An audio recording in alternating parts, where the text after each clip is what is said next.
Buenos días, jóvenes, bienvenidos a la sesión número 19 de la unidad de aprendizaje física del movimiento aplicada. La clase anterior nosotros nos quedamos revisando este tema y vamos a empezarlo, no se comenzó, que tiene que ver con la pregunta ¿qué es un diagrama de fuerzas? Ya estamos en la unidad 4 que tiene que ver con dinámica y uno de los temas a analizar es el diagrama de cuerpo libre. Y bueno, para analizar las fuerzas que actúan sobre un objeto es muy útil emplear lo que se conoce o denomina como diagrama de fuerzas sobre un cuerpo libre. También se conoce como diagrama de fuerzas o diagrama de cuerpo libre, y un diagrama de fuerzas es un esquema muy simple en donde se identifican todas las fuerzas que actúan sobre un objeto. Una consideración que debemos de tener en cuenta cuando trabajemos con el diagrama de fuerzas o de cuerpo libre es que las fuerzas, por ser vectores, se van a representar como flechas. Aquí pongo unos ejemplos de lo que usualmente utilizamos como diagramas de cuerpo libre o diagramas de fuerzas, en el cual nosotros por lo general tenemos unos cuerpos que interactúan entre sí.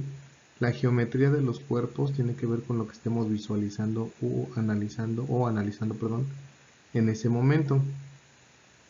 Puede ser una geometría cuadrada, circular, si trabajamos en 3 dimensiones esférica, cúbica, ¿no? Al final podemos emplear los diagramas de fuerzas.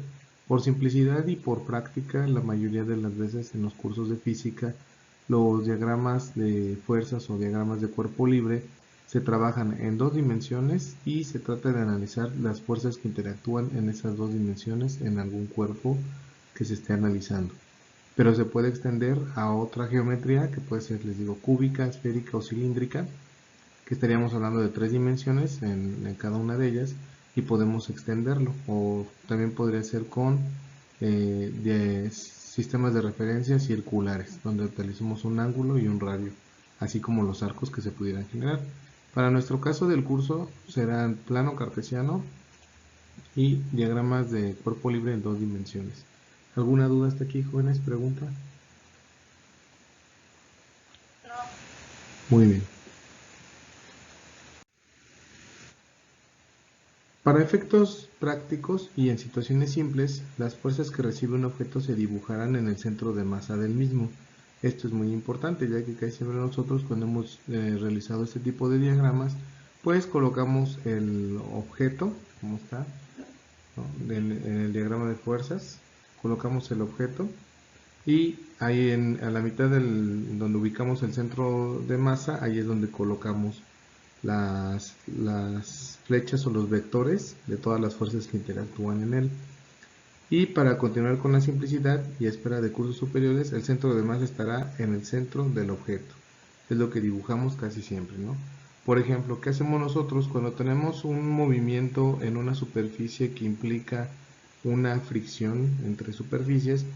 El roce real realmente se da en la base o en el área donde está el objeto interactuando, ¿no? En este caso el piso respecto a una caja, por ejemplo.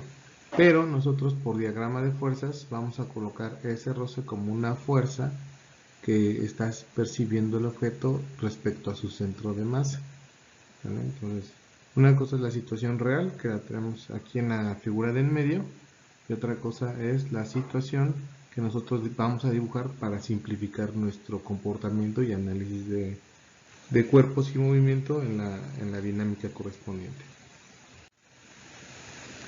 Una cosa muy importante es que en el diagrama de fuerza solo se ubica la fuerza que actúa sobre el objeto que se estudia. Pero más que la fuerza, como si fuera una sola, las fuerzas, o sea, las diferentes fuerzas que podrían estar interfiriendo o actuando en el movimiento de alguna partícula o de algún cuerpo. Por ejemplo, si estamos empujando una caja en un piso con alguna rugosidad o algún piso con poca resistencia, pues son dos fuerzas las que están actuando ahí en el cuerpo, el empuje que le estamos haciendo y la resistencia o fricción que se está ejerciendo por parte del piso en el transcurso del movimiento del cuerpo. Entonces, por ejemplo, aquí lo estoy ejemplificando con estas dos imágenes, ¿no? Yo tengo una fuerza de roce sobre el objeto y una fuerza de reacción que actúa sobre el suelo, ¿no? Que es lo que estamos empujando nosotros. Y al final nosotros estamos viendo cómo está esa fuerza de roce o esa fuerza de fricción tratando de frenar el movimiento de nuestro cuerpo en el diagrama de fuerzas. Nuevamente, sabemos que está en la parte inferior, en el piso prácticamente, pero nosotros la colocamos aquí. Y faltaría colocar pues la fuerza que vamos a ponerle el empuje, ¿no? La fuerza de empuje que estaríamos realizando si quisiéramos que ese objeto se estuviera moviendo. En la presente unidad se abordarán las causas del movimiento de los cuerpos, que es el objeto del estudio de la dinámica. Entonces nosotros en la unidad 3 lo que estuvimos revisando fue toda la parte de cinemática de los objetos, cómo se movían, las posiciones, las velocidades, las aceleraciones y todos esos comportamientos que nos hacen referencia a una posición, a una velocidad y a una aceleración. Esta unidad, la 4, lo que tiene que ver es con la interacción entre todas esas posiciones, pero saber cuáles son las causas que originan el movimiento. Eso es lo que analiza la parte de la dinámica. Y desde el punto de vista de la mecánica clásica hay que tomar en cuenta las siguientes consideraciones. Los cuerpos grandes se van a considerar como si fuesen partículas o corpúsculos. Esto se conoce como el modelo corpuscular y que además se mueven con velocidades muy pequeñas en comparación con la velocidad de la luz. O sea, la consideración es muy importante. Casi siempre nosotros vamos a considerar a los objetos como todo concentrado. Si bien por ejemplo, el cuerpo humano cuando va caminando hay diferentes movimientos, ¿no? Porque nosotros balanceamos los brazos, hacemos el movimiento de los pies y podríamos analizar a nivel dinámica cada una de las partes de un cuerpo humano caminando. Lo que hacemos principalmente es centrarnos en las características especiales que queremos analizar para dinámica. Por ejemplo, una persona puede ir caminando a 1 o 2 metros por segundo, de tal manera que ya con eso lo que nos interesa a nosotros es la velocidad a la que va la persona y posiblemente vaya caminando hacia una pared o hacia algún arbusto y vaya a chocar. Entonces pues vamos a analizar qué ocurre con el cuerpo en su totalidad, ¿no? Respecto a la dinámica que se presenta dentro de la interacción con otros cuerpos. O enfrente hay otra persona y la va a ayudar a empujar un auto, ¿no? Por ejemplo, que esté descompuesto y que hay que orillarlo en la carretera. Entonces, tanto el auto va a ser se va a considerar como un objeto o un modelo corpuscular, o sea, una partícula. La persona o las personas que empujen ese objeto que va a ser el carro van a ser otras partículas que van a estar generando una fuerza de acción respecto al auto para que haya un movimiento, ¿no? En este caso orillarlo en la carretera. Y por lo regular podemos concentrar todo lo que está ocurriendo en la dinámica de esos tres objetos, o sea, dos personas empujando un auto. El auto es un objeto, una persona, otra persona, son tres objetos y podemos idealizarlos como si fueran unas partículas que ejercen fuerza y que reciben fuerza y que están interaccionando entre sí. Además de que esas velocidades son muy inferiores a la velocidad de la luz, que es 3 por 10 a la 8 metros sobre segundo. Las causas que originan el movimiento de los cuerpos se deben a la interacción con otros cuerpos, como lo acabo de describir con el fenómeno de empujar un automóvil que está descompuesto, que conforman su medio ambiente, entendiendo por medio ambiente todo aquello que lo rodea, ¿no? Como pueden ser planos horizontales, verticales, inclinados, lisos o ásperos, cuerdas, poleas, la tierra, el sol, etc. O sea, todo está interactuando, solamente que hay cosas que nosotros no vamos a considerar en alguna situación o en algún evento para que podamos conceptualizar, idealizar y generalizar muchas situaciones que ocurren en el movimiento y en la dinámica de los cuerpos. ¿Dudas hasta aquí, jóvenes? ¿Preguntas? ¿Todo bien? Sí. Muy bien, les agradezco mucho.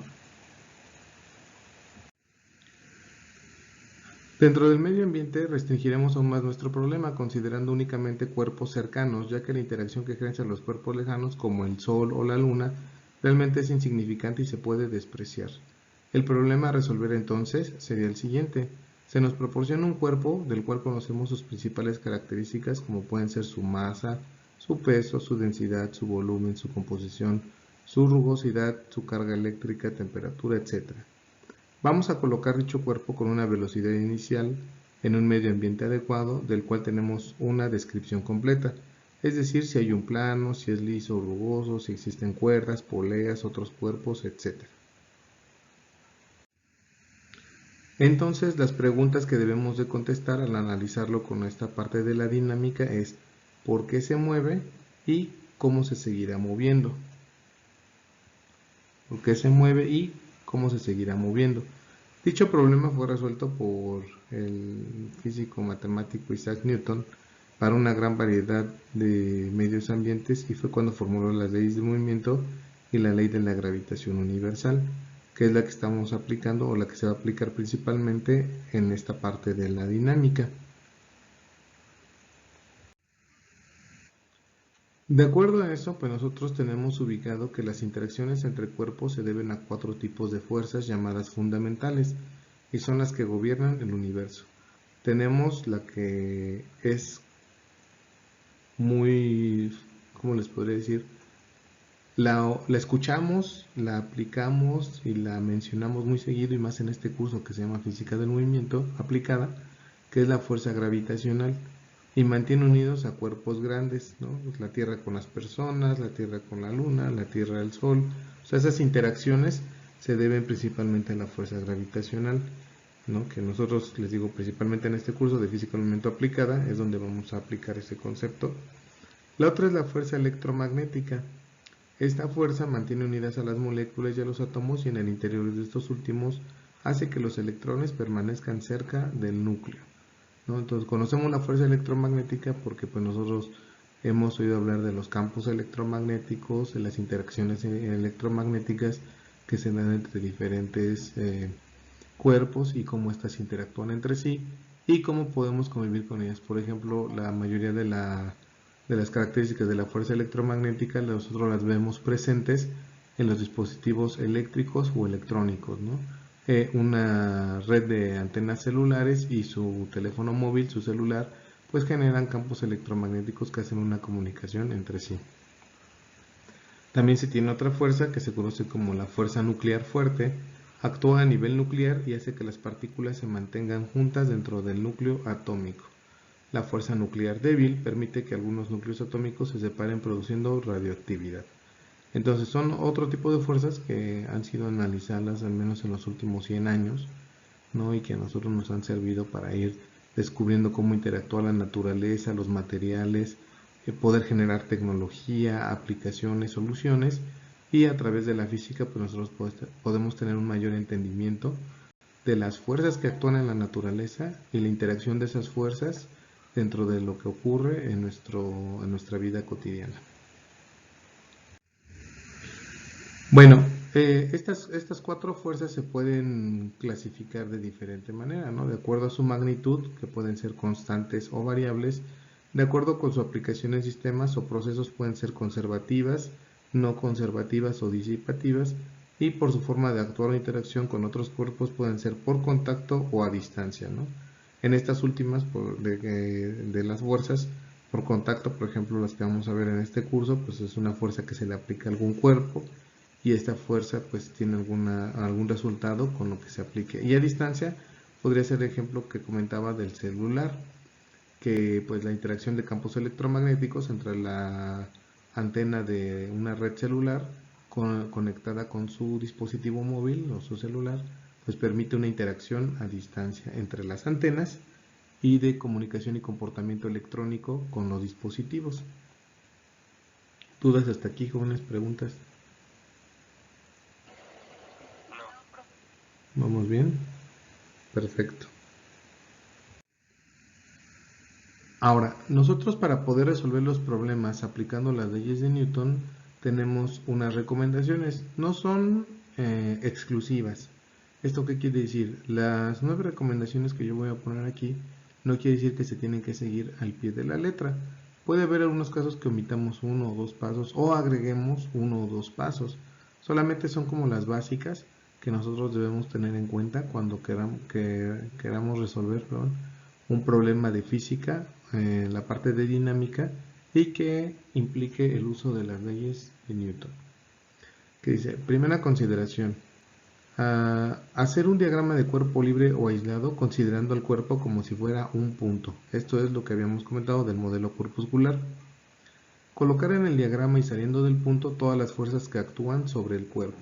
No necesariamente puede ser saliendo del punto, puede ser que ingresen hacia el punto si recibe alguna fuerza externa.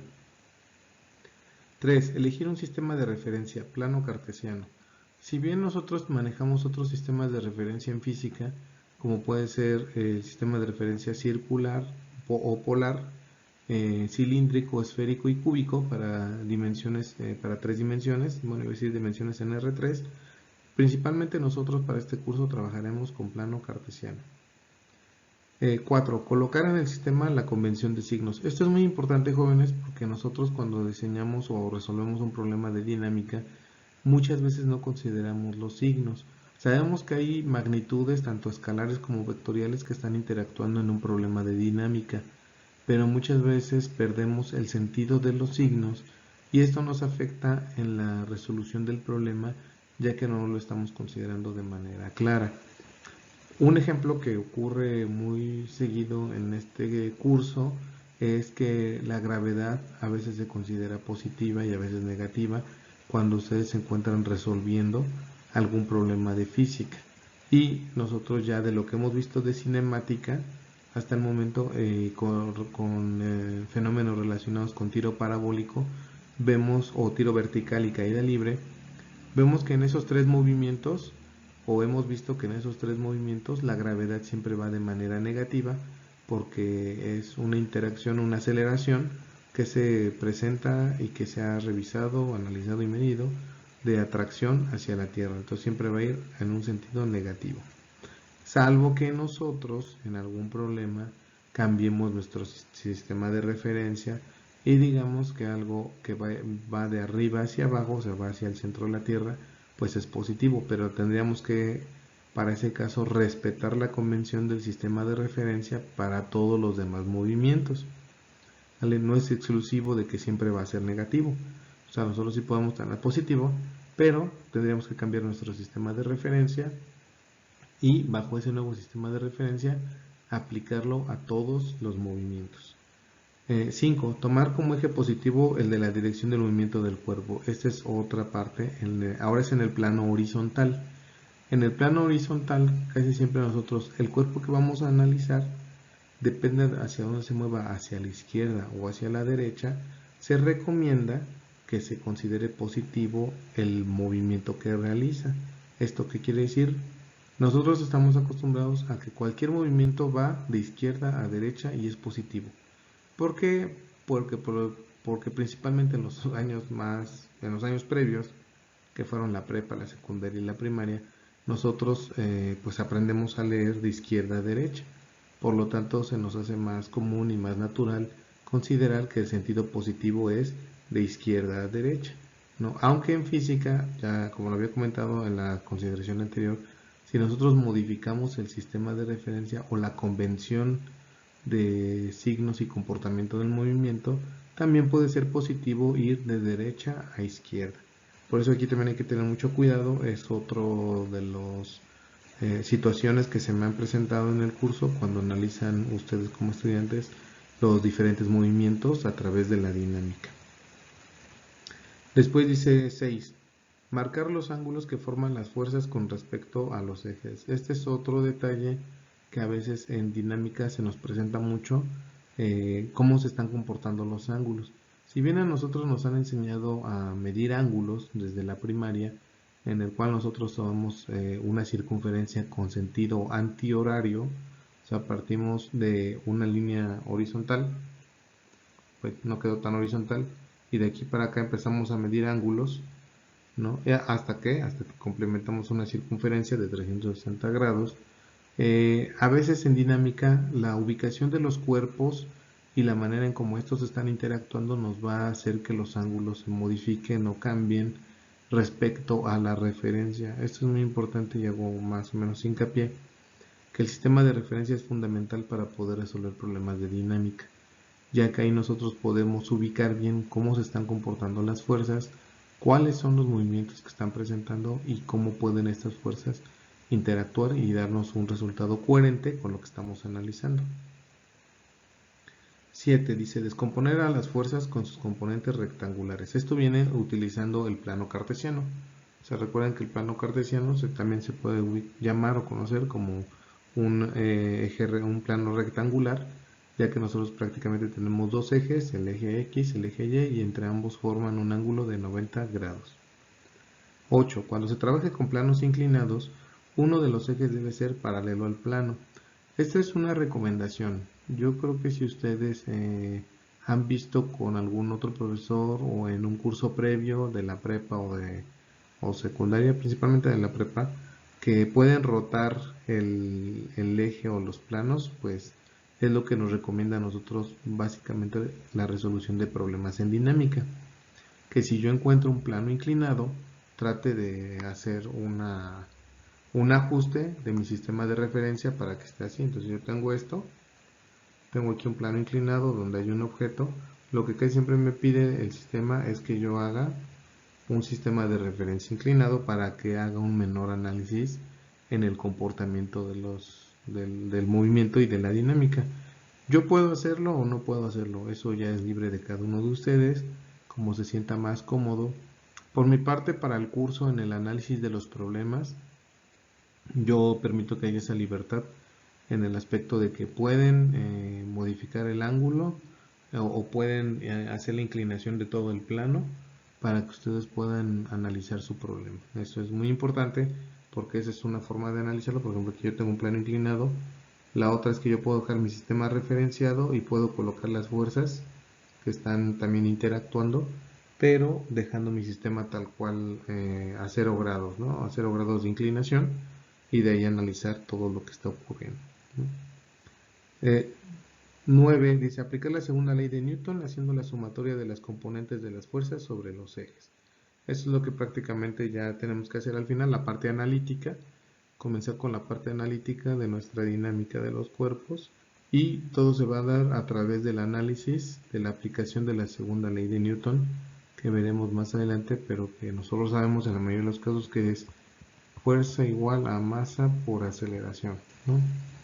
Esa es nuestra segunda ley de Newton que prácticamente aplicamos y la descomponemos tanto para el eje X como para el eje Y. Eso nos permite tener dos análisis diferentes y ver el comportamiento del cuerpo o de la dinámica en los dos ejes que nosotros manejemos, el eje X y el eje Y.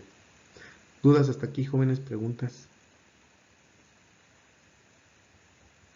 No, profe. ¿No? Muy bien, muy bien. Bueno, vamos a comenzar ya este estudio de la dinámica con un primer problema. Vamos a analizar el problema resuelto que viene en el libro. Aquí dice 3.1, quiere decir que corresponde al capítulo 3 y es el primer problema resuelto. Dice lo siguiente. Una trabajadora que le vamos a llamar W empuja puede ser Wendy, Wanda, Wendolin, ¿no? Lean porque se les ocurre. Empuja un trineo cargado S, ¿vale? Que se le pusieron ahí en la gráfica, ¿dónde estaría? Tomarla aquí. Cuya masa M es de 240 kilogramos. Lo empuja una distancia de 2.3 metros sobre la superficie de un lago congelado con una fricción despreciable. La trabajadora ejerce una fuerza horizontal constante F de SW de 130 newtons, que equivale aproximadamente a 29 libras. Y mientras lo hace, pero estas son libras fuerza. Mientras lo hace, véase la figura 37A que aquí está al ladito. Si el trineo parte del reposo, ¿cuál será su velocidad final? Bueno, yo aquí quiero hacer una anotación, hay un paréntesis, jóvenes.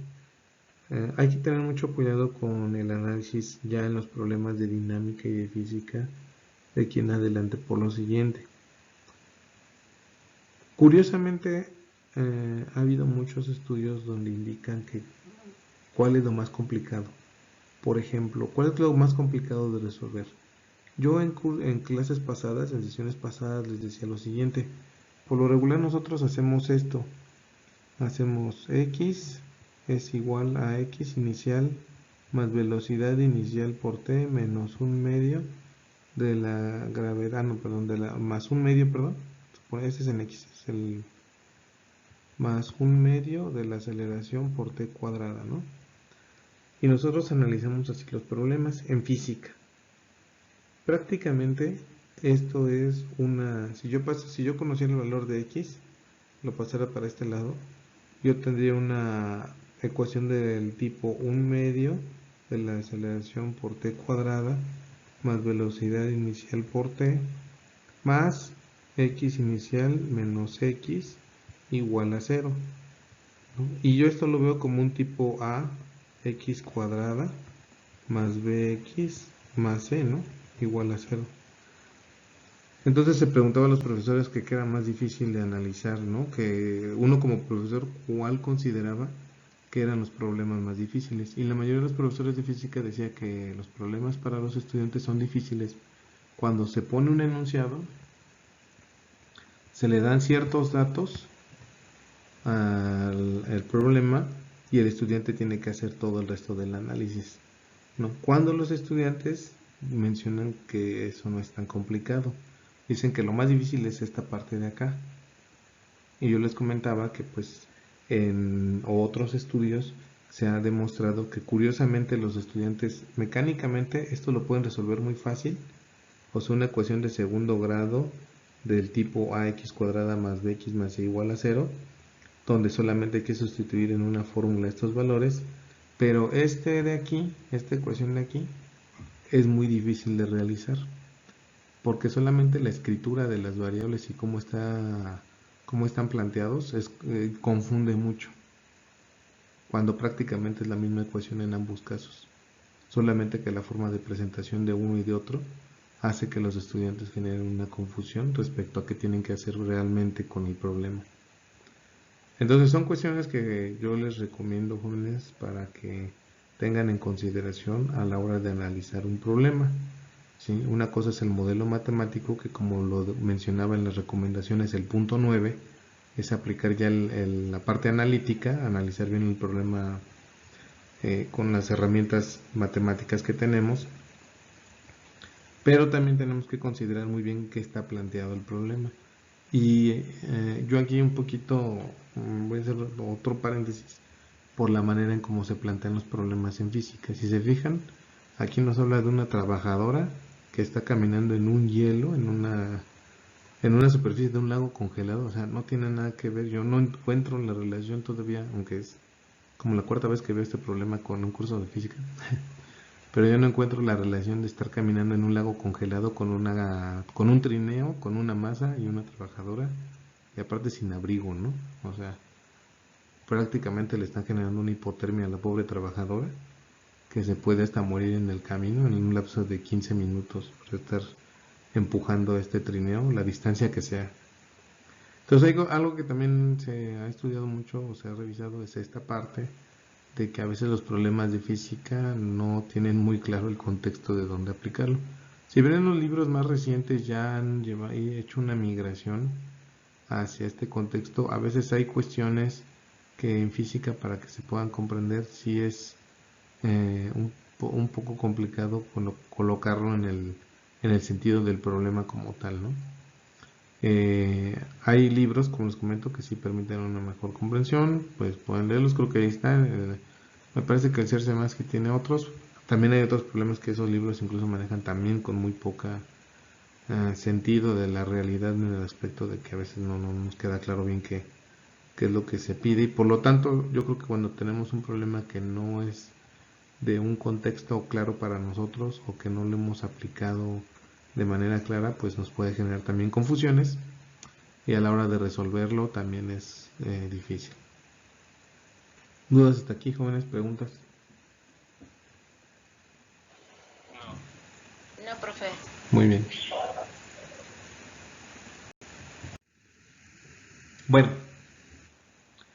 ¿cómo lo solucionamos este problema? Aplicando lo que acabamos de ver para el análisis de dinámica en un sistema que nos proponen de un problema. Dice, voy a leer la solución y vamos a ir analizando cómo se dan los casos. Dice, como se muestra en la figura 3.7b, que está de aquí, trazamos un eje horizontal X y suponemos que la dirección de X creciente es a la derecha. Eso es una de las consideraciones que venían explicadas anteriormente. Y consideramos el trineo como una partícula. Entonces aquí está el trineo, ya ejemplificado como una partícula de masa m, siguen manteniendo la misma masa, ¿sale? La figura 3.7b, que es la que tenemos aquí, que estoy enmarcada, es un diagrama parcial de cuerpo libre. Luego dice, al dibujar este tipo de diagramas conviene incluir siempre todas las fuerzas que actúan sobre la partícula, pero en este caso hemos omitido dos fuerzas verticales que explicaremos luego, que es el peso y la fuerza normal, pero nosotros ya las conocemos, y que no influyen en nuestra solución. ¿Por qué? Porque no influyen en nuestra solución porque el trineo no se mueve hacia arriba o hacia abajo, va a estar en equilibrio sobre el piso, bueno, sobre el lago congelado, y va a tener solamente un movimiento de manera horizontal. Suponemos que la fuerza de CW ejercida por la trabajadora es solo la fuerza horizontal que opera sobre el trineo, de modo que la sumatoria de fuerzas en X es igual a FSW. Entonces podemos determinar la aceleración del trineo basándonos en la segunda ley de Newton. Es decir, bueno, aquí yo encuentro otra cosa, que es la C, ahorita vamos a leer. La aceleración es igual, o sea, ya sustituyendo los valores, la aceleración es igual a la sumatoria de fuerzas en X, o el eje que estoy analizando, que equivale a FSW, entre la masa, ¿no? Recuerden, segunda ley de Newton, fuerza es igual a masa por aceleración. ¿Vale? Entonces yo quiero conocer la aceleración, yo tengo dos, que son sumatoria de fuerzas en X, es igual a masa por la aceleración en X, sumatoria de fuerzas en Y es igual a masa por aceleración en Y. Estas cantidades ya son escalares, ya no son vectoriales. ¿Por qué? Porque yo estoy analizando en un lado el caso para X y en otro lado el caso para Y. Por lo tanto, tengo ahí magnitudes escalares para cada uno de ellos. Entonces, sustituyendo estos valores, yo tengo la masa, que es de 240 kilogramos, tengo una fuerza y por lo tanto puedo calcular la expresión de la aceleración.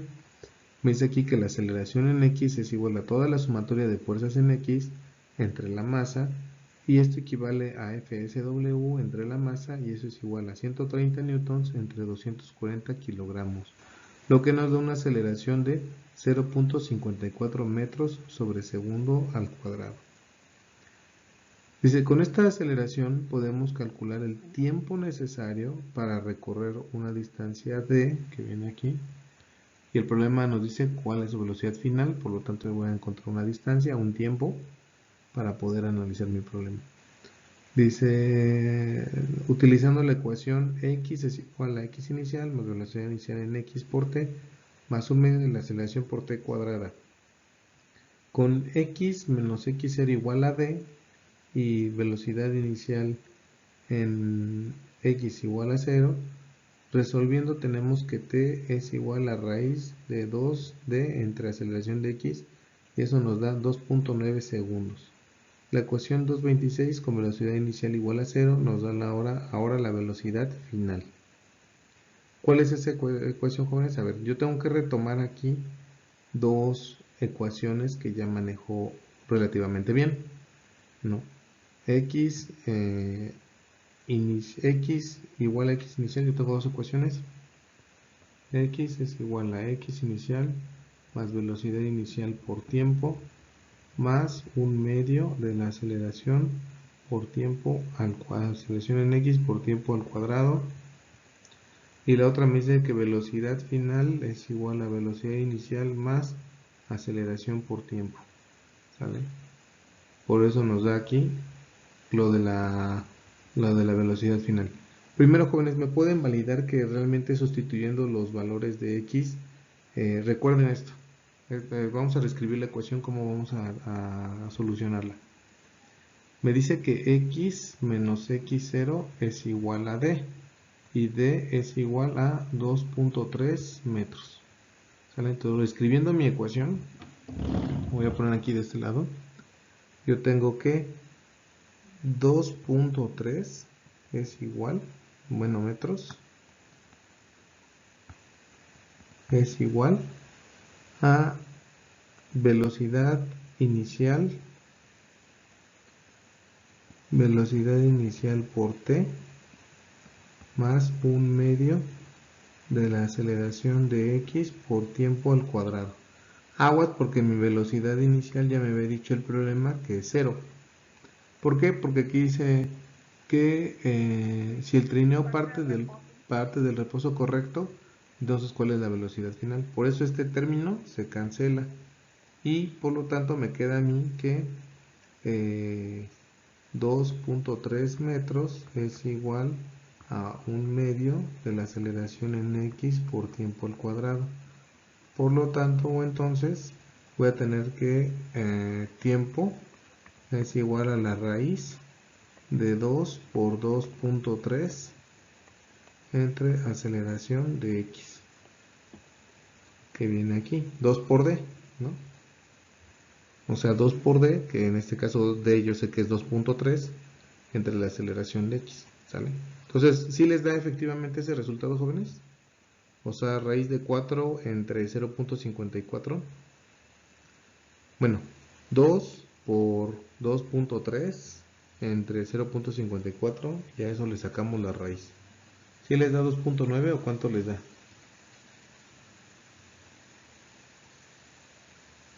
Sí, sí, da eso. Muy bien. Entonces, yo ya tengo aquí un valor que es el tiempo, 2.9 segundos.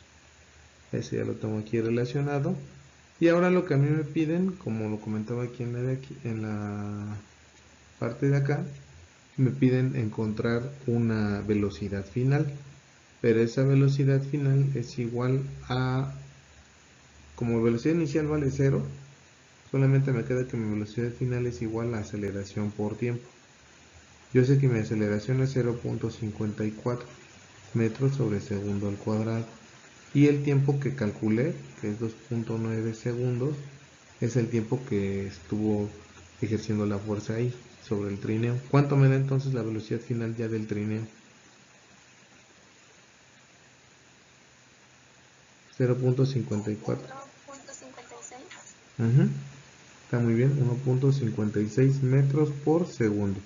Recuerden, por lo regular el problema o el ejercicio hace un redondeo, ¿no? O sea, dice, bueno, 1.6 metros sobre segundo. Entonces nosotros tenemos una cierta tolerancia y tenemos que tomar en consideración esa parte. Entonces, ¿dudas hasta aquí, jóvenes? ¿Preguntas?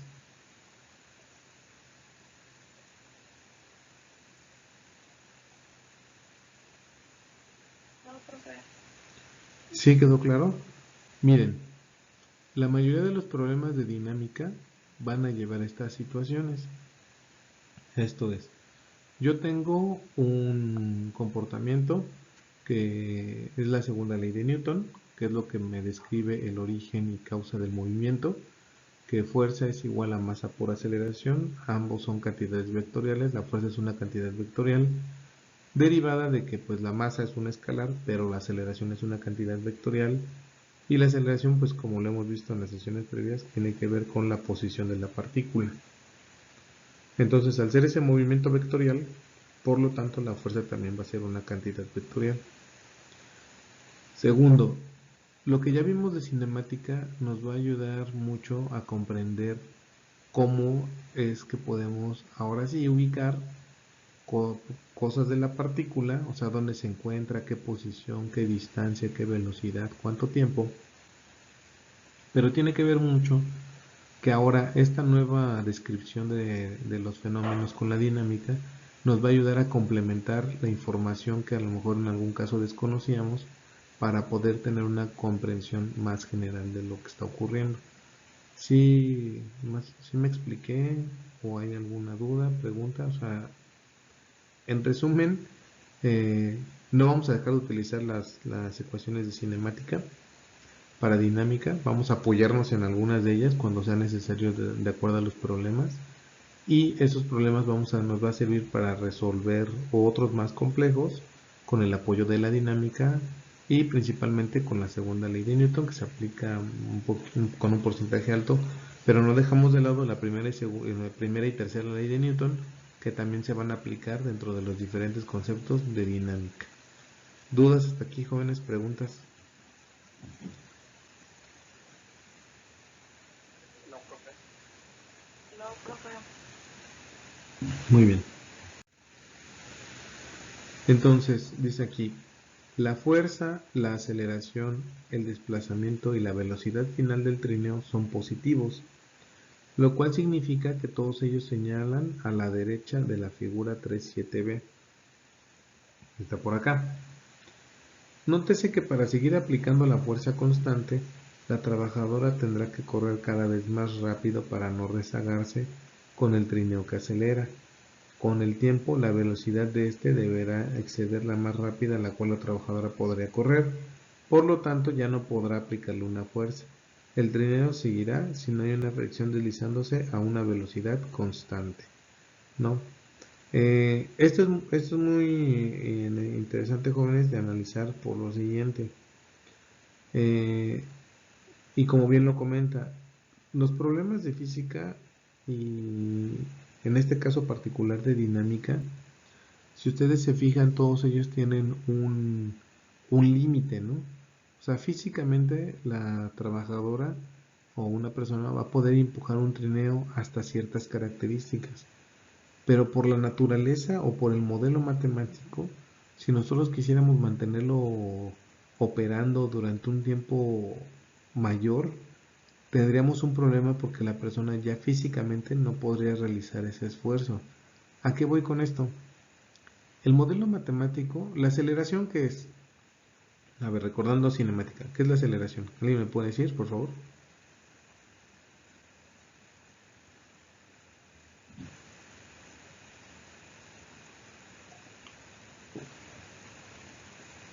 A ver, jóvenes, ¿qué es la aceleración? La derivada de la velocidad. La derivada de la velocidad, por lo tanto, ¿qué implica eso? ¿Un qué en la velocidad?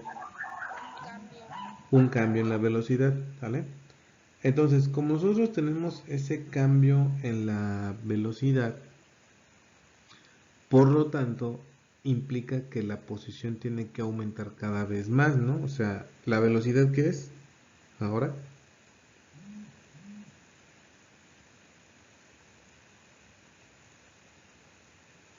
¿Qué es la velocidad?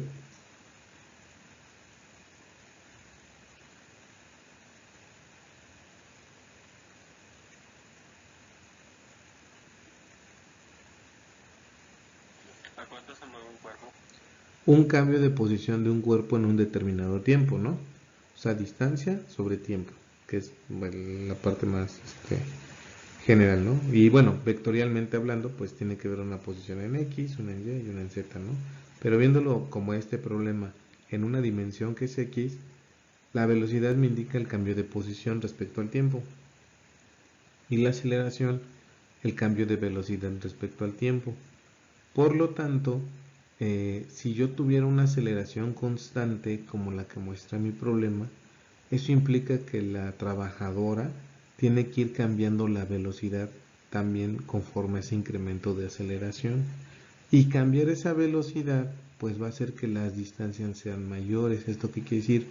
Puede llegar a un punto en el que esa distancia de 2.3 metros tenga que modificarse a 10 metros en un segundo si nosotros dejáramos los valores constantes de la aceleración y por lo tanto la velocidad tendría que irse modificando ese valor constante.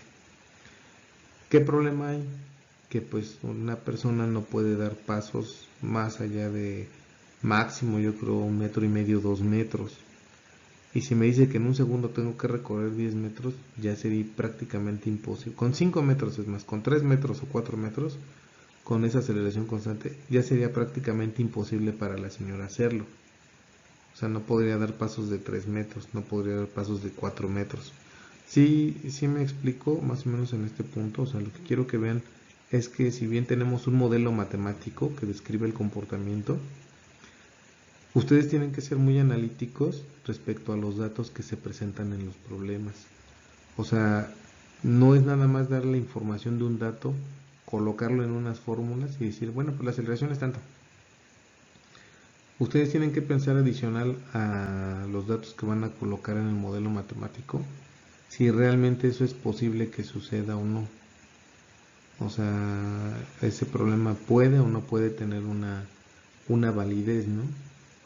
Y va a llegar un punto que el modelo matemático pues sí te va a decir la velocidad, la distancia y la aceleración, pero en la vida real ya no va a poder ser operable ese modelo matemático. Entonces lo que me gustaría remarcar muy bien es que pues, los modelos matemáticos nos ayudan para describir el problema y resolverlo, así como analizar el fenómeno, pero no son universales en el aspecto que si yo aplico ese modelo matemático siempre se va a presentar. Hay condiciones, hay características, hay situaciones en las cuales el modelo matemático ya no opera porque físicamente ya no puede seguir el fenómeno reproduciéndose o generándose, ¿vale? Y que siempre es donde yo veo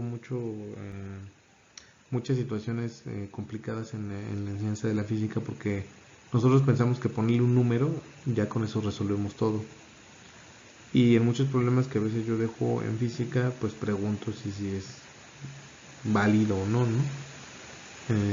Como les comentaba, me han resuelto cuestiones en las cuales una masa pequeña llega a empujar una masa de mayor, ¿no? O sea, 2 kilos tienen como que la fuerza suficiente para empujar 10 kilos u 8 kilos y pues eso físicamente ni siquiera es lógico, ¿no? Pero muchos lo que hacemos es, bueno, pero sí lo voy a colocar en la, ¿cómo se llama? Así lo voy a colocar en la ecuación y ya, me libero. Porque así me da que 2 kilos pueden empujar 8 kilos y pues así dice el modelo y ya ahí vienen los problemas porque pues no se analizan direcciones, posiciones y más. Nosotros ya estamos mecanizados, o sea, tengo un dato, lo pongo en una ecuación y me da el resultado. Y el problema luego es que pues, no estuvo bien analizado el problema, no se comprendió qué es lo que se buscaba y pues el resultado fue así muy equivocado, ¿no? Bueno, jóvenes, ¿dudas hasta aquí, jóvenes? ¿Preguntas? ¿No? No, profe. No. Muy bien. Bueno, vamos a concluir con este que dice problema resuelto 3.2. Dice, la trabajadora del problema anterior quiere invertir la dirección de la velocidad del trineo en 4.5 segundos. ¿Con qué fuerza constante deberá empujarlo para conseguir su propósito? ¿Vale? Aquí viene esa fuerza que estoy buscando acá, que es la gráfica C.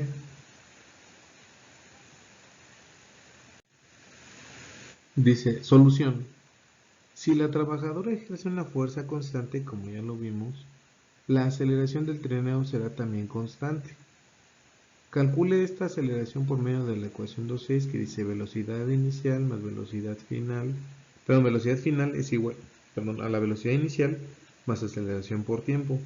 Al resolver para la aceleración obtenemos lo siguiente. La aceleración en x es igual a la velocidad final menos velocidad inicial entre el tiempo que quiero hacer el cambio. Entonces me dice lo siguiente. Yo quiero regresar a la misma velocidad, ahí dice el problema. Dice, la trabajadora quiere invertir la dirección de la velocidad. Si yo concluí que iba a 1.56 metros por segundo, que lo redondeé a 1.6 segundos, ahora lo que quiero es tener la dirección en el sentido opuesto, ¿vale? Quiero ir a menos 1.6 segundos. Entonces, para encontrar la aceleración que requiero, yo sé que en 4.5 segundos tengo que lograr ese cambio de dirección y me dice lo siguiente el modelo. Dice, la aceleración entonces que tú vas a requerir es menos 1.6 metros sobre segundo menos 1.6 metros sobre segundo entre 4.5 segundos. Y eso te va a dar menos 3.2 entre 4.5 segundos y dice aquí que el resultado es menos 0.71 metros sobre segundo al cuadrado. ¿Dudas hasta aquí, jóvenes?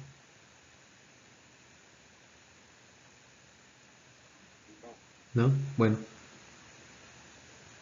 ¿ya validaron que sí de eso? O sea, menos 1.6 menos 1.6 entre 4.5, si les da eso o les da 0.79, 09, 0.709, ¿cuánto les da? Menos 0.7111.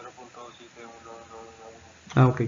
Bueno, entonces ahí lo dejo en 0.71 metros sobre segundo al cuadrado. Ahora dice, esta es de magnitud mayor que la aceleración del problema 3.1. Tiene lógica, porque yo ya tengo un cuerpo que va en un movimiento iniciado, el otro iba en reposo, o sea, a partir del reposo y comencé a ganar, a modificar la velocidad, por lo tanto la aceleración cambió. Ahora, yo ya tengo un cuerpo que está en movimiento y que por lo tanto para cambiar la dirección de la velocidad o el sentido de la velocidad, tengo que hacer mayor cambio en la aceleración para modificar ese comportamiento. ¿No? Nos dice, en el problema anterior era de 0.54 metros sobre segundo al cuadrado, por lo cual se deduce que la trabajadora debe empujar más duro esta vez. ¿Cómo? Pues calculando la fuerza, ¿no? Yo tengo la masa que es de 240 kilogramos, pero con la nueva aceleración que calculé, que es de menos 0.71 metros sobre segundo al cuadrado, que me da esta fuerza. Me dice que es igual a menos 170 newtons. ¿La anterior de cuánto era, jóvenes? ¿La fuerza anterior? De 130 newton. Era de 130 newtons. Entonces vean ustedes cómo la dinámica, el trabajar con un cuerpo ya con un movimiento iniciado, porque la velocidad inicial ya lleva un sentido, lleva un empuje, pues yo para poder contrarrestar esa velocidad necesito aplicar mayor fuerza de la que inicialmente tenía. Y eso me va a permitir, aparte de contrarrestar la fuerza inicial, cambiar el sentido de la velocidad del objeto. Eso es muy importante, jóvenes, porque a veces no se ve. Ahorita les voy a decir cómo podrían hacerlo a lo mejor con un ejemplo. Dice, el signo negativo indica que la trabajadora empuja el trineo en dirección de X decreciente, es decir, hacia la izquierda, como se aprecia en el diagrama de cuerpo libre de la figura 3.7c, que es este de acá. Una manera de verlo, jóvenes, que ustedes lo puedan como que analizar qué está pasando tanto con la posición como con la velocidad, es como la simulación que yo tenía del hombre que caminaba. Pónganle una velocidad positiva de 1 metro por segundo, o yo la que pongo por lo regular para que sea más apreciable el movimiento es de 0.5 metros por segundo. Después hagan la simulación con una aceleración negativa, ¿vale? Pero pongan velocidad positiva y aceleración negativa. La aceleración pueden ponerla desde 0.1 metros sobre segundo al cuadrado, así unas 2 o 3 veces hasta llegar de manera incremental a 0.01 menos 0.01 metros sobre segundo al cuadrado, menos 0.02 metros sobre segundo al cuadrado, menos 0.03 metros sobre segundo al cuadrado y menos 0.05 metros sobre segundo al cuadrado. Analicen la gráfica de velocidad y aceleración. Al final las aceleraciones les van a quedar negativas, ¿no? Porque todas son negativas, pero son constantes. Y lo que sí es importante que vean es cómo se comporta la velocidad respecto a cada una de las aceleraciones negativas. La persona va a comenzar a avanzar con la velocidad inicial con la que cuenta, pero va a llegar un punto que se va a detener y va a invertir la dirección de esa velocidad, ¿vale? Y eso es lo que les va a permitir ver cómo se comportan. ¿Dudas hasta aquí, jóvenes? ¿Preguntas?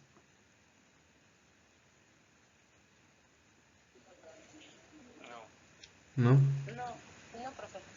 Bueno, entonces esto es importante porque ya aquí empiezan los primeros análisis de dinámica y nos podemos dar cuenta de esas situaciones. ¿Vale?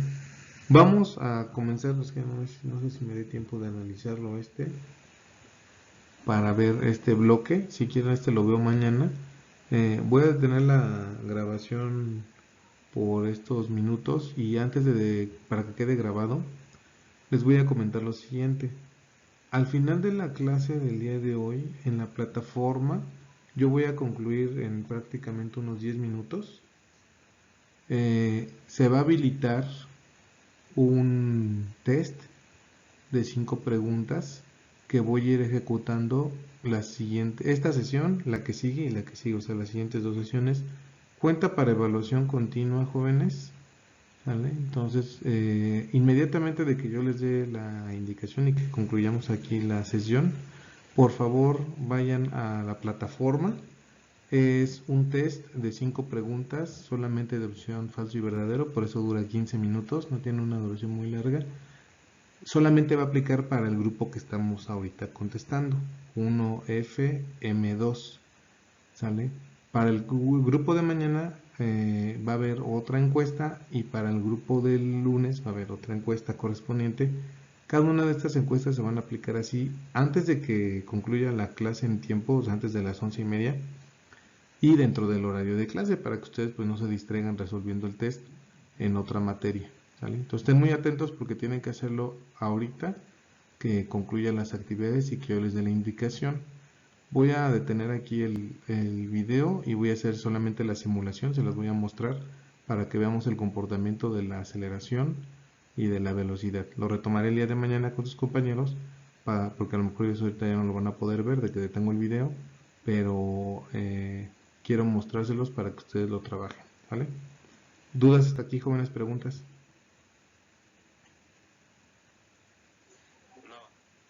¿Vale?